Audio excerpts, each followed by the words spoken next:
So the UAW strike is kind of a big deal in the news right now, and there's labor unions around the world, but they all work a little differently. And in Germany, where they're very popular, they work very differently than they do in the U.S. So I went ahead and grabbed a German expert who could give us a little bit of information about that. Real quick, I should mention I'm Brian. Oh, welcome to my Tesla weekend. Jan, how are you doing? I'm fine. Thanks for having me again.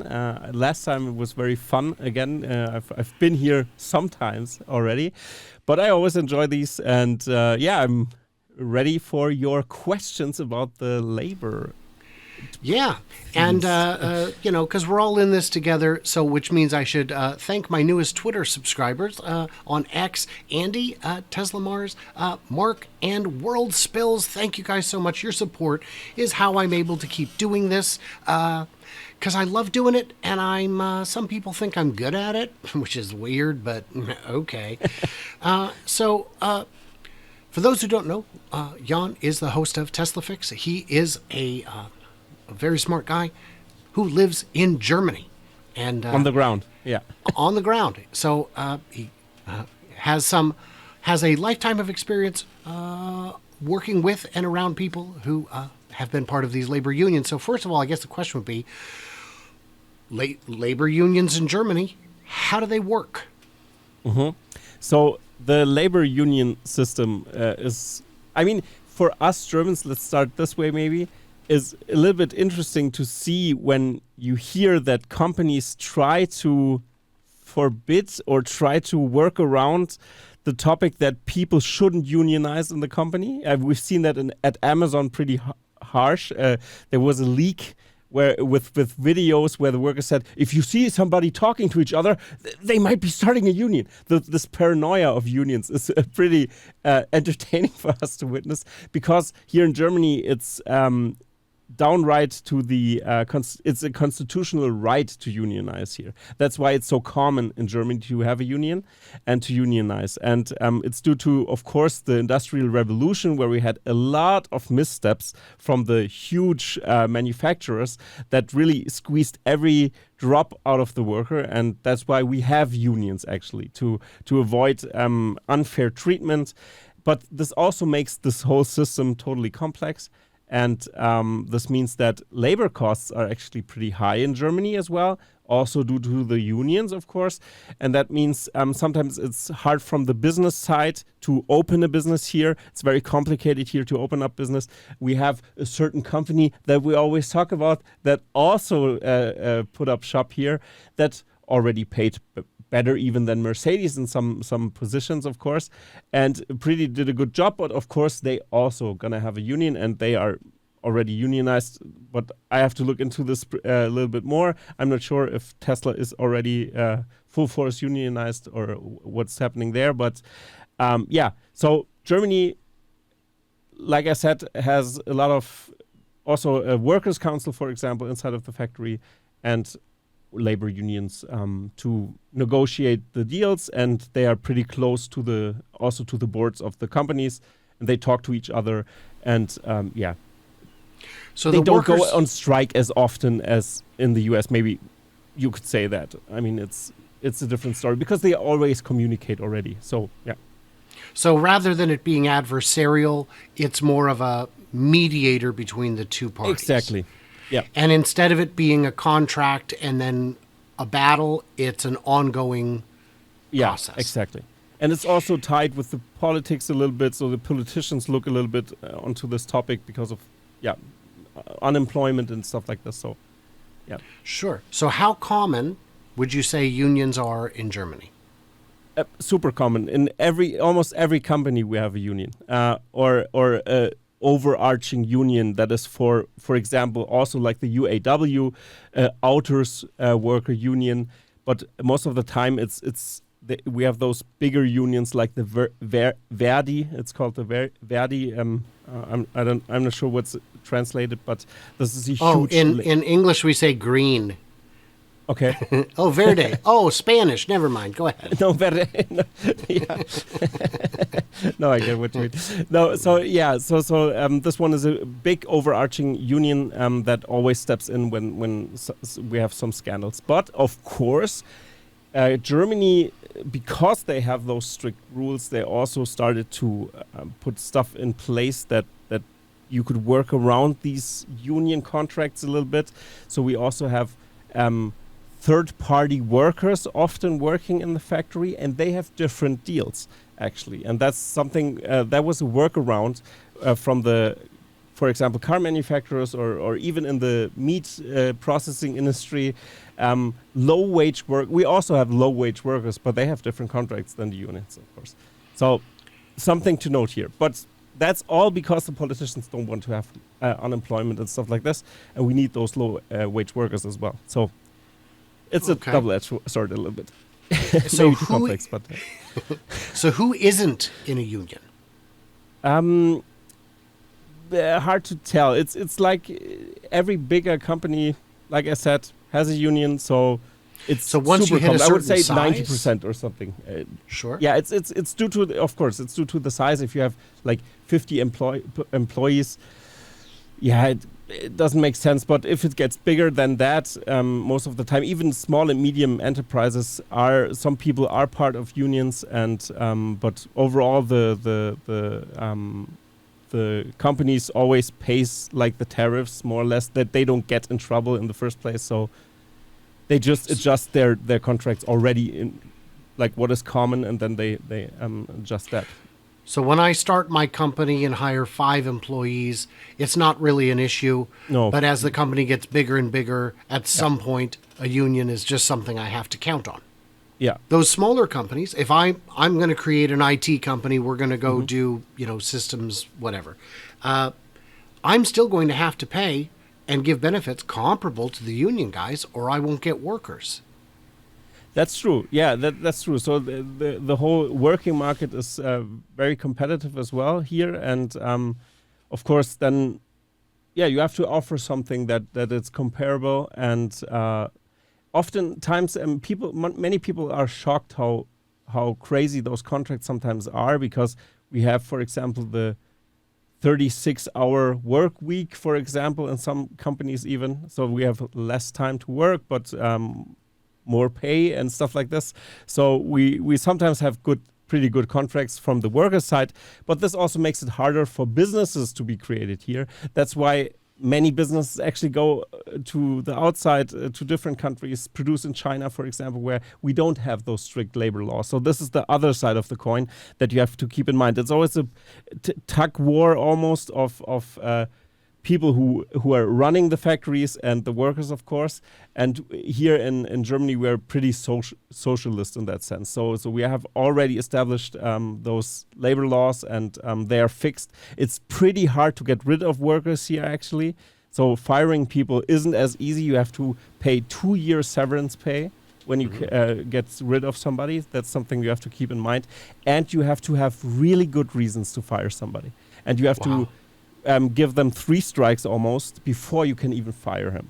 Like really documented strikes. Yeah, and then pay. So that's why I was like a little bit shocked when, please Tesla, don't open up shop here. It's complicated, but it turned out great. It worked. So I'm glad that this worked. So when Herbert Dees got his severance from Volkswagen, even if there was nothing in the contract, he would have gotten at least 2 years of severance. I'm not sure what. He might not be in that. Yeah. In the higher ups, they are different. It might contracts. be different. Yeah, it might be different, but I know that he renewed his contract before he got replaced. So this means they're gonna pay him 5 years his salary. That was in the contract. That's what I know. So that's a great job if you can get it. Yeah, but he consults. Of course, he consults. Yeah. I think they might have be looking back and thinking he needs to consult more than they let him when he was even there. But now, just to give Americans a little bit of perspective, do you know what the legal minimum paid vacation is in Germany? I think the minimum, it's pretty high in Germany. I'm not really sure right now. I think it's, let me guess, 35 days or something. Minimum paid vacation. Yeah. Germany. Oh, God. That's Let's my see. job, Brian. We can't So ask apparently Google. the minimum is 20 vacation days. 20 vacation. Okay, it was 20. But with that's weekends, the minimum, right? Right. Yeah. And so with weekends, that gets you to a full month. Yeah. Yeah, So- and on average, it's around 30. You could say it's 30 days, because some have even higher days. Yeah, that's pretty much, yeah. And That's we have a pretty lot good. of holidays and everything, so... And holidays. And maternity leave, paternity leave, Oh, parental that's and family leave. also very good. So, like I said, we have a very good safety net. If you lose your job or if you have paternity leave, we have super awesome laws in that sense for the worker, of course. That's everything I say is very expensive to hold up, of course. That's why our taxes are pretty steep here as well. But yeah, paternity leave is pretty good here. You can, I don't know, it's like something around, like you get 70% of your wage for, I don't know, a year or something. You could get it. It has different models. It's a little bit more complicated than that because we have also our social system in the back as well, backing you up. So this gets the pressure out of the companies a little bit. So I think this would explode this episode if we would Sure. go into the detail too much. But we have very good paternity leave. Some moms can go back to their job after 3 years even in paternity leave and stuff like this. So we have pretty good job security, which is horrible actually for the employer, of course. So that's the other side of the coin. Yeah. Fun fact, in the U.S., in the last 10, 15 years, we finally passed the Family Medical Leave Act, which allows workers in the U.S. to take time off for anything family-related, caring for a parent or a child or having a child. And they can't fire you, but they don't good. have to pay you. There is no pay for that. So But you fire yourself then, yeah. You fire yourself. So, but you could technically come back, 6 months later, whatever it is. Do you know how many paid vacation days are required by law in the U.S.? No. 0.